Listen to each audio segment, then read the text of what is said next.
স্বামী বীরেশ্বরানন্দ 1892 খ্রিস্টাব্দের 31শে অক্টোবর মাদ্রাজ বর্তমান চেন্নাইতে তিনি জন্মগ্রহণ করেন। পাণ্ডুরঙ্গ প্রভু, পরবর্তীকালে প্রভু মহারাজ স্বামী বীরেশ্বরানন্দ। তার পিতার নাম ছিল কৃষ্ণপ্রভু, মাতা নেত্রাবতী বাই। তারা দুজনেই ছিলেন অত্যন্ত ধর্মপ্রাণ ও উদার স্বভাবের মানুষ। তাদের আদি নিবাস ছিল কর্ণাটকের দক্ষিণ কানাডায় গুরুপুর শহরে। 1897 ফেব্রুয়ারি মাসে একজনে কোলে চড়ে বিলিগিরি আয়েঙ্গারের বাড়ি ক্যাসেল কর্নানে স্বামীজিকে দর্শন করেন মাত্র 5 বছর বয়সে। 5 বছর বয়সে মা ও 10 বছর বয়সে বাবাকে হারান পাণ্ডুরঙ্গ। তখন তাদের দায়িত্ব নেন মামা বাবুরায় নায়ক। পুত্রাধিক স্নেহে তিনি তাদের লালন পালন করেন। মাদ্রাজে পাণ্ডুরঙ্গ স্যান্থম উচ্চ বিদ্যালয় এবং হিন্দু উচ্চ বিদ্যালয়ের ছাত্র ছিলেন। ম্যাঙ্গালোরে মামার বাড়িতে এসে কানাডা উচ্চ বিদ্যালয়ে ভর্তি হন এবং সেখান থেকে এন্ট্রান্স পাশ করেন। পদার্থবিদ্যা নিয়ে স্নাতক শ্রেণীতে পড়ার সময় কানাডা উচ্চ বিদ্যালয়ের বিজ্ঞান শিক্ষক অসুস্থ হলে পাণ্ডুরং মাস তিনেক সেখানে শিক্ষকতা করেন। খেলাধুলার প্রতিও তার বিশেষ আকর্ষণ ছিল। তিনি নিজে ফুটবল, ভলিবল, ক্রিকেট, হকি এবং টেনিস ভালো খেলতেন। এই টেনিস খেলার সহযোগী এক বন্ধুর কাছ থেকে তার হাতে আসে স্বামী বিবেকানন্দের ইংরেজি রচনাবলীর প্রথম খণ্ড। বন্ধুর আগ্রহী বইটি পড়ার পর মায়াবতী অদ্বৈত আশ্রমের অধ্যক্ষ স্বামী প্রজ্ঞানন্দের সঙ্গে যোগাযোগ করেন। তাঁর নির্দেশেই পাণ্ডুরং মাদ্রাজ রামকৃষ্ণ মঠের সঙ্গে যোগাযোগ করেন, সম্ভবত 1914 খ্রিস্টাব্দে।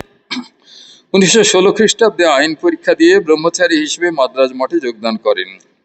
এর কিছুদিন পরেই বেলুড় মঠে এসে পূজনীয় মহাপুরুষ মহারাজের সাক্ষাৎ পান। বাবুরাম মহারাজের নির্দেশে শ্রী শ্রী মায়ের নিকট দীক্ষা নেওয়ার জন্য জয়রাম ভাটি উপস্থিত হন। প্রেমানন্দজির দেওয়া চিঠি পড়ে মা পরদিনই দীক্ষা দিতে রাজি হন। নির্দিষ্ট দিনেই শ্রী শ্রী মা তাঁকে দীক্ষা দেন। এরপর বেলুড় মঠ হয়ে তিনি আবার মাদ্রাজ মঠে ফিরে যান। ওই বছরই 23শে জুলাই স্বামী ব্রহ্মানন্দজি মাদ্রাজ মঠে আসেন। 1917 23শে ফেব্রুয়ারি শ্রী শ্রী ঠাকুরের জন্মতিথির দিন ব্রহ্মানন্দজির নিকট তিনি ব্রহ্মচর্য লাভ করেন। নাম হয় ব্রহ্মচারী সিদ্ধ চৈতন্য। 1920 12ই জানুয়ারি স্বামীজির তিথি পুজোর দিন ব্রহ্মানন্দজি ভুবনেশ্বর মঠে তাঁকে সন্ন্যাস মন্ত্রে দীক্ষিত করেন। নাম হয় স্বামী বীরেশ্বরানন্দ। এরপর কাশী সেবাশ্রমে স্বামী তুরীয়ানন্দজির সান্নিধ্য লাভ করেন। শ্রী শ্রী মায়ের অসুস্থতার খবর পেয়ে বেলুড় মঠে চলে আসেন। মায়ের ভাগবতী তনু বেলুড় মঠে আনা হলে সেখানেও তিনি উপস্থিত ছিলেন।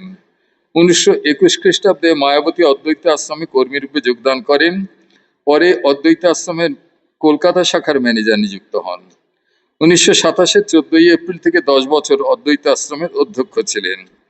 1929 খ্রিস্টাব্দে রামকৃষ্ণ মঠের ওচি ও রামকৃষ্ণ মিশনে পরিচালন পর্ষদের সদস্য নিযুক্ত হন। 1938 7ই এপ্রিল মঠ মিশনের অন্যতম সহকারী সম্পাদক পদে বৃত হন। স্বামী মাধবানন্দজির অসুস্থতার কারণে 1949 খ্রিস্টাব্দের এপ্রিল থেকে 1951 মার্চ পর্যন্ত সাধারণ সম্পাদকের দায়িত্ব পালন করেন।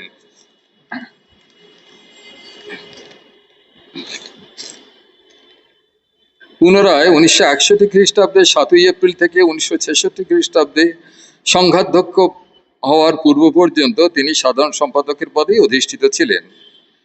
শাস্ত্রাদিতে সুপণ্ডিত স্বামী বীরেশ্বরানন্দজি অনুদিত গ্রন্থের মধ্যে শঙ্করাচার্যকৃত ব্রহ্মসূত্রের ভাষ্য, শ্রীধর স্বামীকৃত শ্রীমদ্ ভগবদ গীতার টিকা উল্লেখযোগ্য। এছাড়া তার মৌলিক গ্রন্থের মধ্যে spiritual ideal for the present age, our duty towards the motherland, ভগবান লাভের পথ, ধর্ম ও ধর্মজীবন, এ যুগে ধর্ম কেন প্রভৃতি বিখ্যাত। শ্রী সারদা মঠের প্রতিষ্ঠার ব্যাপারে তিনি গুরুত্বপূর্ণ ভূমিকা পালন করেন। 1980 খ্রিস্টাব্দে ডিসেম্বর মাসে রামকৃষ্ণ মঠ মিশনের দ্বিতীয় ধর্ম মহাসম্মেলনে তিনি নেতৃত্ব দান করেন। পল্লীমঙ্গল মহিলা সমিতি গঠনে ছিল তাঁরই অনুপ্রেরণা। 1978 খ্রিস্টাব্দে বন্যার পর বন্যার্থদের সেবার জন্য সেই বছর প্রতিমা দুর্গাপুজো বন্ধ রেখে সেই অর্থ ব্যয় করতেও তিনি প্রস্তুত ছিলেন, যদিও প্রয়োজনীয় অর্থ পাওয়া যাওয়ায় তা আর করতে হয়নি। সেই সময় আর্ত দরিদ্রদের আর্থিকভাবে স্বাবলম্বী করার জন্য তাঁর আগ্রহের প্রতিষ্ঠা হয় রামকৃষ্ণ মিশন পল্লীমঙ্গল। রামকৃষ্ণ মঠ মিশন ছাড়াও যারা ঠাকুর স্বামীজির ভাব নিয়ে কাজ করছেন তাদেরও সংঘের অন্তর্ভুক্ত করেন তিনি। শ্রী রামকৃষ্ণ দেবী একমাত্র সংঘগুরু। এই ভাবটি দৃঢ় করার জন্য গুরু পূজার জন্য গুরু পূর্ণিমার দিনটি পালনের উপর তিনি জোর দেন। 1983 খ্রিস্টাব্দ থেকে তিনি অসুস্থ হয়ে পড়েন। কিন্তু তার মধ্যেও তার কর্মধারা চলতে থাকে। 1985 খ্রিস্টাব্দে 13ই মার্চ ছিল বুধবার। শ্রী শ্রী ঠাকুরের জন্মবার এই বুধবার তার প্রিয় ছিল। এই দিনটি তিনি বেছে নিলেন তার অমৃতলোকে যাত্রার জন্য। পরবর্তীকালে স্বামী প্রভানন্দজি বলেছিলেন, কোন ধর্মসংঘের দশম গুরুর মধ্যে বিশেষ শক্তির প্রকাশ দেখা যায়। দশম সংঘগুরু রূপে বীরেশ্বরানন্দজির মধ্যে সেই শক্তির প্রকাশ লক্ষ্য করা গেছে। আমার গুরুদেবের চরণে এই সামান্য শ্রদ্ধাঞ্জলি নিবেদন করি আমি নিজেকে কৃতার্থ মনে করছি। ওম শান্তি শান্তি শান্তি।